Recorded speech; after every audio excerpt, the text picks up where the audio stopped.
Membranes proliferative glomerulonephritis, इसमें बाकियों से क्या एक अलग सी चीज़ है कि एक तो ये नेफ्रोटिक सिंड्रोम के अंडर आता है, इसको हम नेफ्रोटिक और नेफ्राइटिक सिंड्रोम दोनों बोलते हैं, ठीक है, नेफ्रोटिक नेफ्राइटिक सिंड्रोम, ठीक है। अब इसमें क्यों ऐसा हमने कहा है, ठीक है, पहली बात ये कि इसमें जो प्रोटीन यूरिया नॉर्मल होता है हमारा, ठीक है, नॉर्मल प्रोटीन यूरिया होना ही है।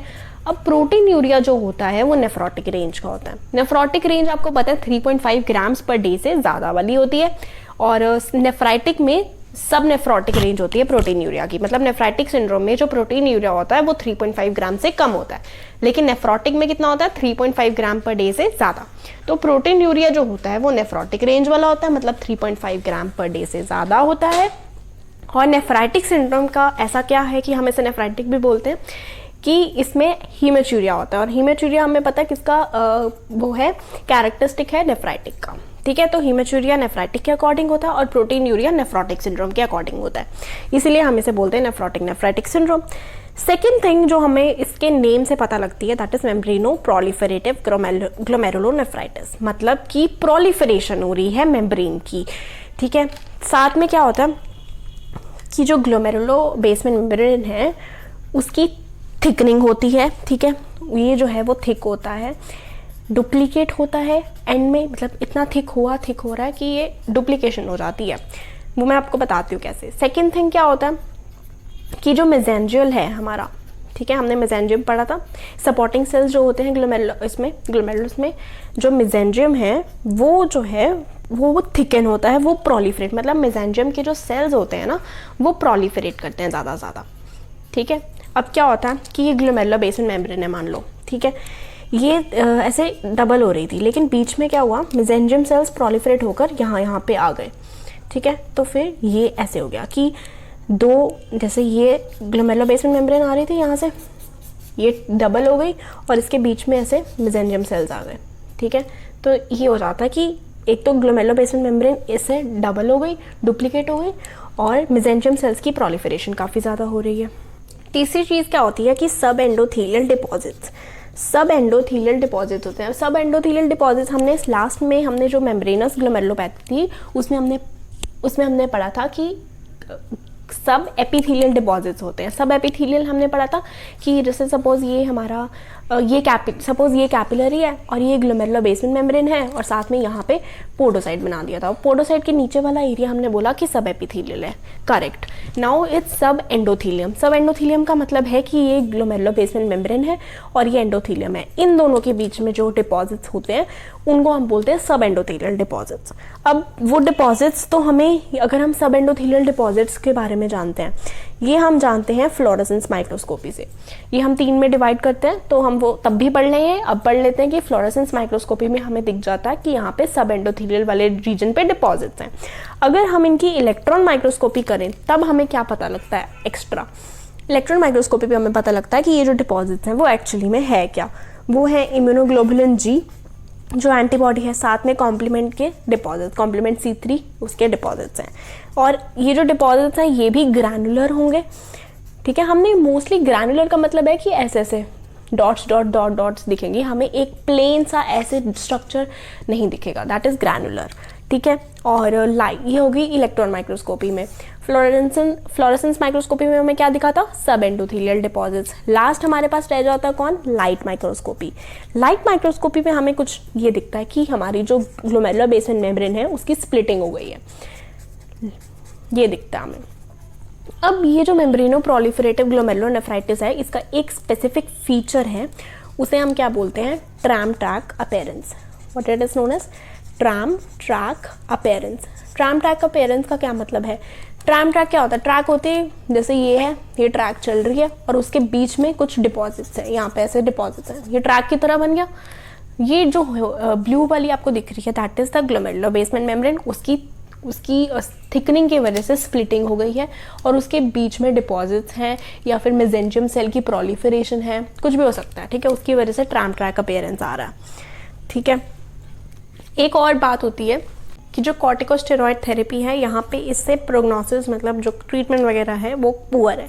सिर्फ हमने किस में पढ़ा है, मिनिमल चेंज डिजीज में, जिसमें कॉर्टिकोस्टेरॉइड थेरेपी एक्ट करती है, ठीक है। बाकी सब में पुअर प्रोग्नोसिस ही है। अब अगर हम कॉजेज़ की बात करें तो प्राइमरी कॉज भी है और सेकेंडरी कॉज भी है। प्राइमरी कॉज जो हम बोलते हैं कि इडियोपैथिक है। इडियोपैथिक का बेसिक मतलब होता है कि वो अपने आप स्पॉन्टेनियसली हुआ है, किसी के ऑलरेडी प्रेजेंस की वजह से नहीं हो रहा, ये सबसे पहले यही स्पॉन्टेनियसली जनरेट हुआ है, या फिर कोई अननोन रीजन से कॉम्प्लेक्स बन गए, इम्यून कॉम्प्लेक्स बन गए और डिपॉजिट हो गया, तो ये इडियोपैथिक होता है। सेकेंडरी का मतलब है कि कोई एक डिजीज चल रही थी, ठीक है। इडियोपैथिक हम बोल सकते हैं ऑटो एंटीबॉडीज जो प्रोड्यूस हो रही हैं। ऑटो एंटीबॉडीज ऑब्वियसली, ऑटो मतलब अपने ही खिलाफ एंटीबॉडीज प्रोड्यूस हो रही हैं बिना मतलब के, कोई खास वजह नहीं थी। लेकिन सेकेंडरी जो है उसमें वजह हो सकती है कि कोई ऑटो इम्यून डिजीज चल रही थी पहले से ही, ठीक है। कोई ड्रग लिया है, कोई इन्फेक्शन हुई है, इन्फेक्शन बेसिकली हेपेटाइटिस सी हुआ है, ठीक है। HIV था उसको, या फिर काला आजार एक होता है उससे वो चल रहा था, मतलब कोई भी ऐसी कोई भी प्रॉब्लम है। ऑटो इम्यून डिजीजेस जैसे कि SLE है, ठीक है। रूमाटॉइड फीवर हुआ है, रूमाटॉइड, कोई भी प्रॉब्लम है उसकी वजह से अगर ये हो रहा है, दैट इज सेकेंडरी कॉज। अब ये जो मेम्ब्रेनो प्रोलिफरेटिव ग्लोमेरुलोनेफ्राइटिस है, ये दो उसमें आती है, एक तो टाइप 1, ठीक है, दूसरा टाइप 2, तो दो टाइप्स में ये आपको मिलती है, ठीक है। जो टाइप 1 है उसमें जो सब एंडोथीलियल डिपॉजिट्स दिखते हैं हमें इम्यून कॉम्प्लेक्स के, हम मोस्टली टाइप 1 की बात करते हैं कि इम्यून कॉम्प्लेक्स में जो सब एंडोथीलियल डिपॉजिट्स मिलते हैं। और मेम्ब्रेनस में प्रॉब्लम क्या है कि इसमें डेंस डिपॉजिट्स मिलते हैं। डेंस डिपॉजिट्स का मतलब है कि मान लो कि ये हमारा ये दोनों हमारी एंडोथीलियम है, ठीक है, और इसके बाहर हमारे बेसमेंट मेम्ब्रेन है। तो सब एंडोथीलियल का मतलब ये वाली जगह, इधर क्या होता है, इधर ऐसे डिपॉजिट्स हैं सब एंडोथीलियली। लेकिन टाइप 2 में कैसे डिपॉजिट्स हैं, इसमें ऐसे ऐसे डिपॉजिट्स हैं कि जो डिपॉजिट्स थे वो एक दूसरे के साथ कंबाइन हो गए और ऐसा उन्होंने स्ट्रक्चर कर लिया, this is known as dense, ठीक है। और यहाँ पे डिपॉजिट्स है normally between the capillary and the glomerular basement membrane. तो as you can see here, this is a diagram. यहाँ पे देखो कि टाइप 1 में आपको ऐसे डिपॉजिट्स यहाँ पे दिखाई देंगे कि ब्लैक कलर के जो डिपॉजिट्स हैं, ऊपर येलो मैंने मार्क किया है, ये वाले जो डिपॉजिट्स हैं ये अलग अलग है, ठीक है। और टाइप 2 में क्या है, ये टाइप 2 में ये जो ब्लैक है ये डेंस डिपॉजिट है कि ये एक साथ कंबाइन हो चुके हैं, तो ये एक साथ आ गए। और सब एंडोथीलियल डिपॉजिट्स हैं। सब एंडोथीलियल मतलब ये एंडोथीलियम है फेनिस्ट्रेटेड, और ये जो थिकन्ड हुई है ये वाली देखो, ये हमारी ग्लोमेरुलर बेसमेंट मेम्ब्रेन है। और ये देखो, ये डुप्लीकेशन हुई है दो ग्लोमेरुलर बेसमेंट मेम्ब्रेन की, इसके बीच में यहाँ पे ये आ रहा है, ये वाला कलर, ये क्या है, ये है मेसेंजियम की प्रोलिफरेशन हो रही है, उसकी जो प्रोसेसेस हैं वो यहाँ पे बीच में आ रहे हैं, ठीक है, इंटरपोज हो रहे हैं मेसेंजियल सेल प्रोसेसेस। यहाँ पे देखो, यहाँ पे आ रहे हैं, ये दो ग्लोमेरुलर बेसमेंट मेम्ब्रेन डुप्लीकेट लग रही है। सो इसके जो क्लिनिकल फीचर्स हैं वो वेरी कर सकते हैं। अगर आपके पास कुछ पेशेंट्स आते हैं, जो कुछ पेशेंट्स आते हैं वो आते हैं सपोज नेफ्रोटिक सिंड्रोम लेकर कि प्रोटीन यूरिया हो गया, ठीक है। कुछ जो आते हैं वो हीमेचूरिया और प्रोटीन यूरिया हो सकता है उन्हें।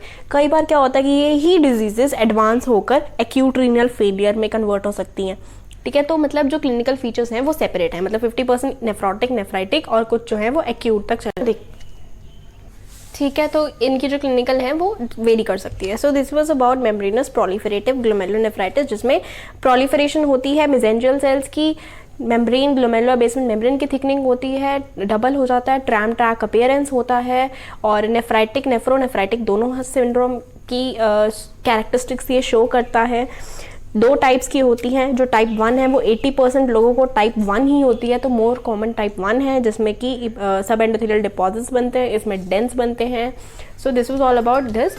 If you have any queries you can ask, and if you like the video please subscribe. Thank you.